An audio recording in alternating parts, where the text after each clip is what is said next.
Ce lundi 2 octobre marque aussi le démarrage officiel de l'année académique 2023-2024. Pas de grande affluence dans les universités. Une reprise essentiellement marquée par les inscriptions et réinscriptions et les réunions entre l'administration et les équipes pédagogiques, comme nous le montre Mardoché Kwasi et Chèque Bleu. Grace Emmanuela rêve d'une carrière de journaliste.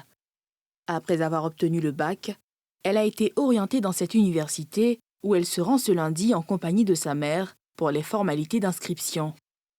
Je vais me réorganiser au niveau du travail, me donner à fond pour les études, bosser parce qu'il y a quand même une pression sur moi. Et puis essayer d'être majeure de ma promotion. J'ai voulu laisser faire les choses. Voilà, dit qu'elle seule allait faire ses courses. Mais je me rends compte que ça n'avançait pas. Et aujourd'hui, moi-même, j'ai pris la décision de venir jusqu'à bout, venir faire l'inscription. Cette première journée de l'année académique 2023-2024 est essentiellement consacrée aux inscriptions en attendant le début effectif des cours. Ils ont des inquiétudes surtout concernant les affectations, les réaffectations. Donc on essaie de les aider comme on peut. Aujourd'hui, on a encore plus de monde que l'année dernière. Cette année, vu l'affluence, on a été obligé de maintenir le dispositif pour pouvoir continuer les inscriptions. Que l'année académique 2023-2024 soit sous le signe de la protection divine. Pour nous, l'objectif, c'est de permettre à chaque étudiant de découvrir son talent et de le déployer au maximum grâce aux enseignements qui sont donnés par des professeurs compétents. Autre université, même ambiance.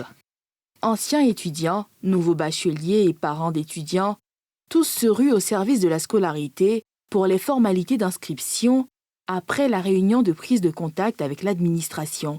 Plutôt enthousiaste, content de retrouver l'université, les amis et puis aussi de franchir une nouvelle étape dans le cursus universitaire. Du côté du comité de direction, on s'attelle au dernier réglage pour une année académique réussie et des étudiants bien formés. Notre ambition reste la même. Il s'agit d'atteindre la performance et l'excellence afin que les jeunes que nous mettons à la disposition de notre pays soient des véritables acteurs de développement. Cette année, le laboratoire sera ouvert à tous nos étudiants pour qu'ils puissent véritablement apprendre l'anglais.